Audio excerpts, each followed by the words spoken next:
Qu'entendons-nous par sommeil? Dormons-nous quand nous pensons que nous dormons? La plupart d'entre nous ne vivent pas en rêvant, faisant les choses automatiquement.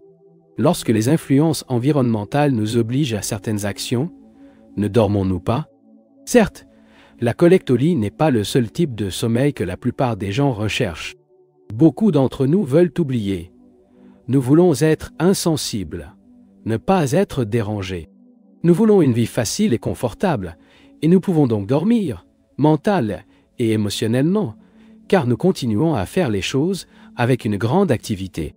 Pour comprendre ce problème, nous devons comprendre la question de la conscience. Qu'entendons-nous par conscience? Ne mentionnez pas ce que les autres en ont dit, que ce soit Shankara ou Bouddha. Pensez par vous-même. Je n'ai pas lu des livres sacrés, de la Bhagavad Gita ou des Upanishads, ni des livres de psychologie. Une personne a besoin de pensées nouveaux quand il veut trouver la vérité. On ne peut pas connaître la vérité à travers une autre. Le cela répète est un mensonge. C'est peut-être vrai pour quelqu'un d'autre, mais si vous le répétez, cela devient un mensonge. La vérité ne peut pas être répétée. Il doit être expérimenté, et vous ne pouvez pas l'essayer s'il est enchevêtré avec des mots. Nous devrons vérifier ce que l'on entend par conscience. La conscience, bien sûr, est un processus de réaction à un stimulus qu'il appelle l'expérience. Autrement dit, il y a un défi qui est toujours nouveau, mais la réaction est toujours ancienne. La réaction au nouveau, la réaction à un défi, est l'expérience. Cette expérience reçoit une désignation, un nom, une étiquette, indiquant qu'il est bon ou mauvais, agréable ou douloureux, puis est enregistrée et déposée. Ainsi, la conscience à différents niveaux est le processus total d'expérimentation, réagissant au stimulus, au nom et à l'enregistrement. C'est, à la fois, ce qui se passe aux différents niveaux de notre être. Un processus constant, pas un processus périodique. Non. Réaction au stimulus, à la dénomination et au stockage pour la communication ou la conservation. Ce processus total à différents niveaux, c'est ce qu'on appelle la conscience. Je n'invente pas. Si vous vous observez, vous verrez que c'est exactement ce qui se passe.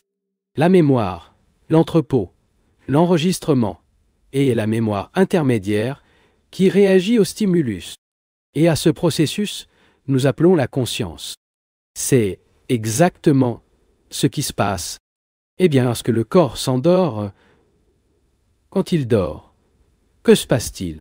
Le processus continue. L'esprit est toujours actif, n'est-ce pas? On peut souvent vérifier comment l'esprit reste actif pendant le sommeil lorsque nous avons un problème. Pendant la journée, nous pensons à lui, nous torturer avec lui, mais nous n'avons trouvé aucune solution. Lorsque nous nous réveillons, nous avons une nouvelle façon de regarder le problème. Et comment cela se produit-il? Certes, lorsque l'esprit conscient, après avoir été préoccupé par un problème, il assouplit l'attention. Dans cet esprit superficiel, maintenant calme, l'inconscient peut projeter. Et lors de l'éveil, il a la solution. L'esprit conscient n'est jamais calme. Il est perpétuellement actif dans toutes ses couches. Ce n'est pas possible. À des moments où nous sommes éveillés, silencieux l'esprit. Mais quand, pendant le sommeil, la couche de conscience superficielle est silencieuse, l'inconscient projette et fournit la bonne réponse. Ce n'est que lorsque l'esprit et la conscience ne s'appellent pas le stockage, mais que l'expérience, ce n'est qu'alors qu'il y a la liberté et la libération. Le sommeil a une signification différente. La question est, que se passe-t-il lorsque le corps dort? Sans aucun doute, l'esprit superficiel est calme, mais la conscience totale continue de fonctionner.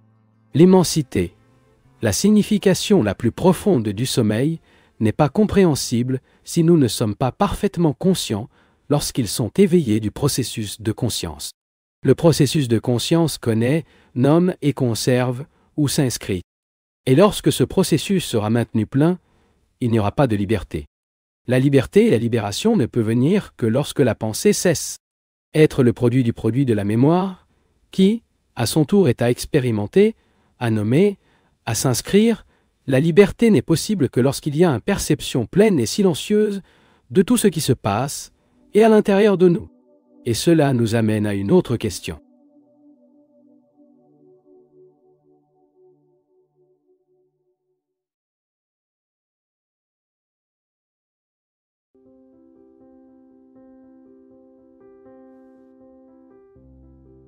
Il serait stupide de nier Dieu. Seul l'homme, qui ne connaît pas la réalité, emploie des mots dépourvus de sens. L'homme qui dit qu'il sait, ne sait pas. L'homme qui éprouve un moment de réalité, un instant n'a aucun moyen de communiquer cette réalité. Examinons cette question. Les hommes qui ont lancé la bombe atomique sur Hiroshima ont dit que Dieu était avec eux. Ceux qui ont volé de l'Angleterre pour détruire l'Allemagne ont dit que Dieu était son copilote. Les Hitler, les Churchill, les généraux ont tous parlé de Dieu.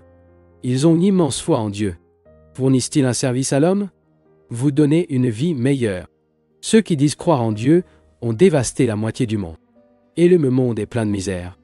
En raison de l'intolérance religieuse, nous avons des séparations des personnes en croyant et en non décrant, séparations qui conduisent à des guerres religieuses, ce qui indique que cela a un état d'esprit politique extraordinairement politique.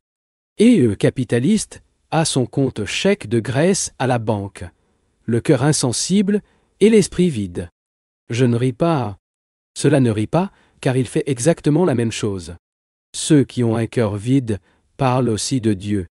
La croyance en Dieu sera-t-elle une puissante incitation à mieux vivre? Pourquoi avez-vous besoin d'encouragement pour mieux vivre? Votre incitation, bien sûr, doit être votre propre désir de vivre avec la pureté et la simplicité, ne pensez-vous pas? Si vous voulez une incitation, vous n'avez pas d'importance pour rendre la vie possible à tout le monde. Vous ne vous intéressez que votre incitation, ce qui est différent du mien. Et nous battons à cause de nos incitations.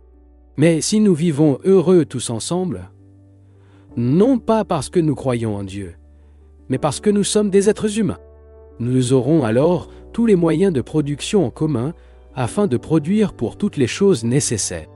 Par manque d'intelligence, nous acceptons l'idée d'une super-intelligence appelée Dieu. Mais ce Dieu, cette super-intelligence, ne nous donnera pas une vie meilleure.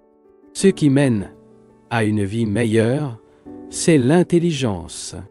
Et il ne peut y avoir aucune intelligence s'il y a de croyances, s'il y a des divisions de classe, si les moyens de la production est entre les mains de quelques-unes, s'il y a des nationalités isolées et des gouvernements souverains.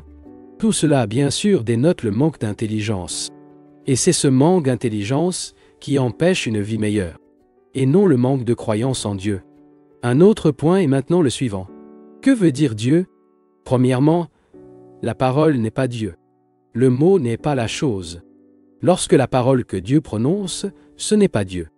Lorsqu'il répète ce mot, il produit naturellement une certaine sensation, une réaction agréable. Où il est dit qu'il ne croit pas en Dieu, ce déni a également une signification psychologique. C'est-à-dire que le mot « Dieu » génère en nous une réaction nerveuse qui est également émotionnelle et intellectuelle, selon son conditionnement. Mais ces réactions, bien sûr, ne sont pas Dieu. Comment alors trouver la vérité? Il ne le trouvera pas isolément dans le renoncement à la vie. Pour trouver la vérité, l'esprit doit être exempt de la réaction du passé, car la vérité ne peut pas être vue lorsque l'esprit est fixé. Elle doit voir de nouvelles façons, moment par moment. L'esprit, qui est le produit de la mémoire du temps, ne peut pas suivre la vérité. Pour rendre la réalité visible, le processus de réflexion a tendance à se terminer. Toute pensée est le produit du temps, le résultat d'hier, et l'esprit qui est emprisonné dans la sphère du temps ne peut pas voir quelque chose au-delà de lui-même. Ce qu'elle perçoit est toujours dans le temps. Et ce qui appartient au temps n'est pas la réalité. La réalité ne peut exister que lorsque l'esprit, qui est le produit du temps, cesse d'exister. Il y a donc, pour l'essayer, de cette réalité qui n'est pas fictive, qui n'est pas de l'auto-hypnose. Seul le processus de réflexion est éteint lorsque vous vous comprenez.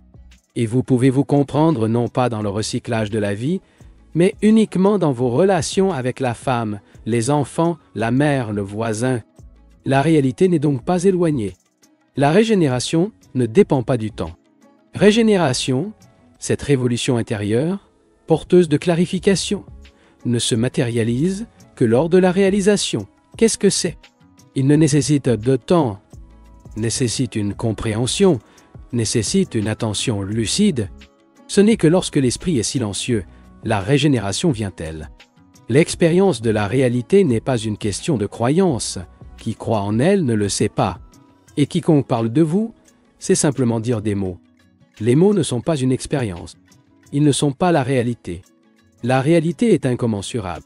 Il ne peut pas être enseigné avec des mots floraux, tout comme la vie ne peut pas être fermée dans les murs de la possession. Ce n'est que lorsque l'esprit est libre que la création est venue.